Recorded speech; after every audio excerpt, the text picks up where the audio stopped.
Ja, hallo zusammen. Und als der lieve J eens die Welt gemaakt, da hat er het schönste Fleckchen Erd zu uns an der Ring geladen.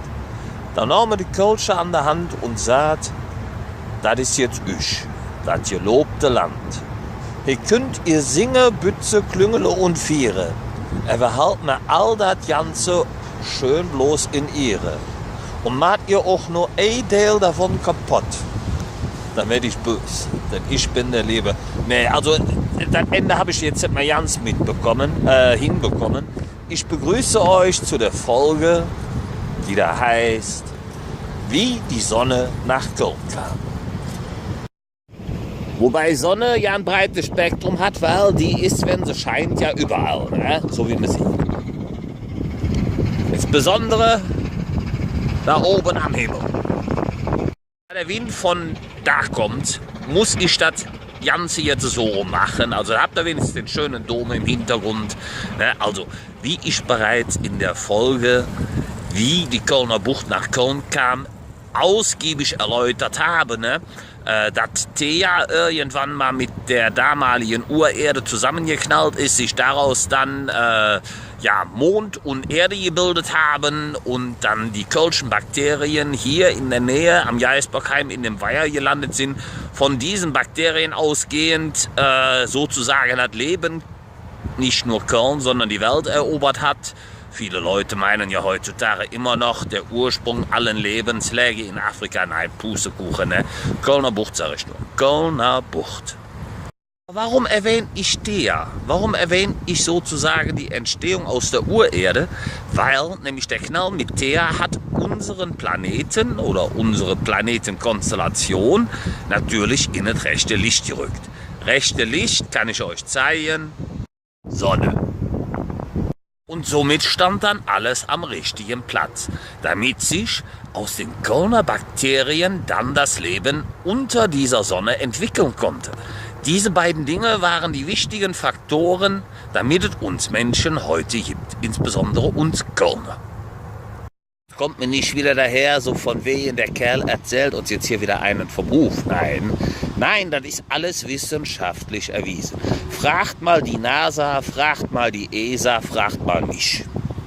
Was wir heutzutage immer noch in uns tragen, das sind die Urgene der Ubier.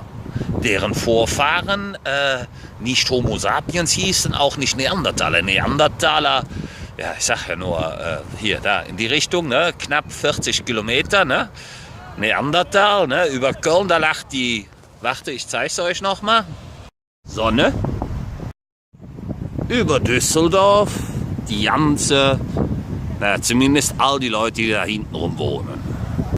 Ja, haben wir eben noch mal einen Karlauer gebracht. Kommen wir zurück, also nicht die Neandertaler, nicht der Homo sapiens, nein, es war der Denisova-Colonia-Mensch.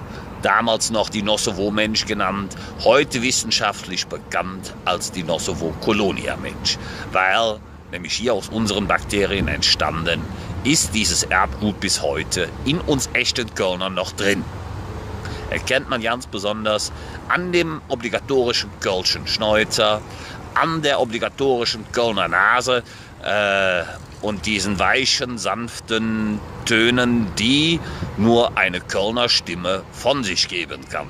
Im richtigen Dialekt, natürlich alles andere hört sich abartig an. Thema Dialekt hatte ich ja jetzt letztens, wie das Kölsch nach Köln kam, also in der Folge, wie das Kölsch nach Köln kam.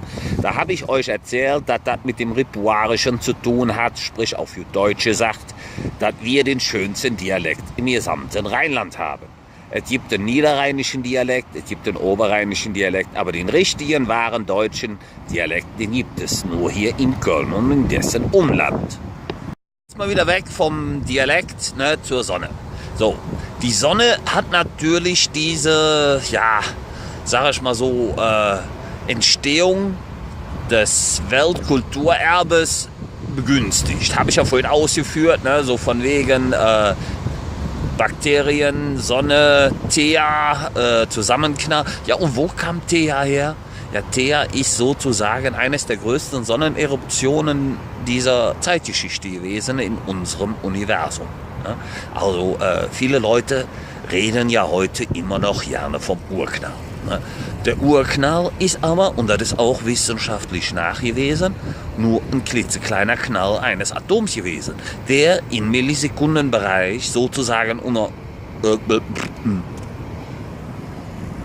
ich mache jetzt einfach weiter, unser Universum geschaffen hat. Und mit der Schaffung des Universums hat der Thea auf den Weg geschickt, damit der genau an der Stelle mit der Erde zusammenkracht, da wo jetzt heutzutage sozusagen die Kölner Bucht ist. Dabei hat er halt auch die Sonne gemacht. Ne? Und die Sonne hat im Endeffekt nur darauf gewartet, dass der mit der Erde, ne? Und dass dann Leben entstehen kann. Also wer heute noch nicht der Meinung ist, dass wir das einzige Leben im ganzen Universum sind, der liegt falsch, weil das ist so. Ne?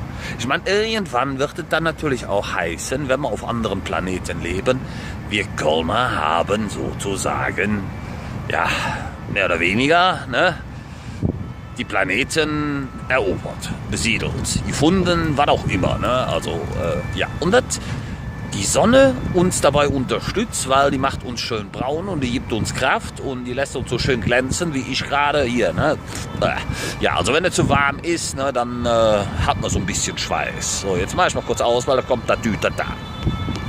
Ja, was die Leute in der Sonne gerne machen zum Beispiel, ist Fahrradfahren. Oder joggen oder spazieren. Ne? Insbesondere hier bei uns in Köln am Rheinufer ist dieser Ausbau der Stadt Köln.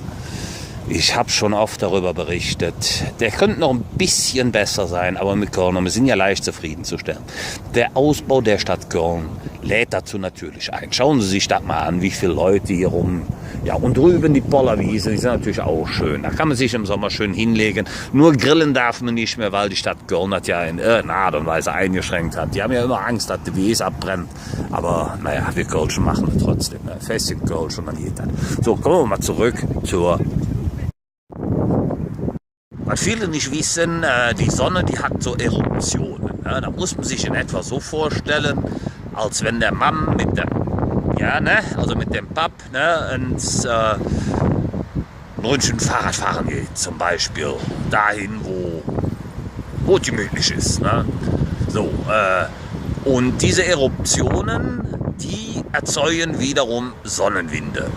So, und diese Sonnenwinde, die werden dann wiederum an der Erde und am Mond vorbei, also erst am Mond vorbei und dann an der Erde von dem sogenannten Erdenmagnetfeld aufgefangen. Und dann um die Erde geleitet, das sind dann sozusagen, wie heißen diese Lichter, diese bläulichen, dieses Nordlicht. Ne? Das, was man immer so zu sehen bekommt, wenn man denn mal von Köln aus Richtung Norden guckt und die Sicht gerade nachts gut ist. Ne? Das sind so diese leicht bläulichen Lichter am Himmel. Ne? Ja, aber ich komme mal zurück. Ne? Also diese Eruptionen treffen auf dieses Magnetfeld, das wiederum nur entstanden ist, weil Thea in der Kölner Bucht, ne, sozusagen dafür gesorgt hat. Ne? Durch diese leichte Einbuchtung hat sich dann dieses Magnetfeld so hinweg verschoben, dass es die Erde schützt. Somit kann man also auch festhalten, wir Kölner schützen die Welt.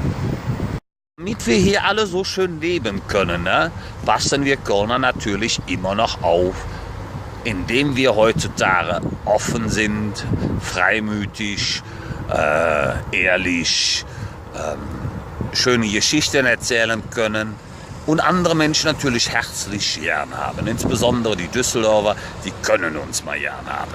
So, was kann man abschließend noch zur Sonne sagen? Die Sonne bietet sich dann natürlich an, wie ich vorhin gezeigt habe, zum Spazierengehen. Ne? Nicht nur zum Spazierengehen, zum Fahrradfahren, zum Schwimmen, einfach den lieben guten Mann sein lassen. Und wenn man das so schön tut, stellt man sich natürlich die Frage, wo kann man das hier auf dieser Welt am besten? Komme ich wieder zurück zu der Einleitung, als ich ja gesagt habe, ne? Und als der liebe J. Ensens die Welt gemacht. Ne?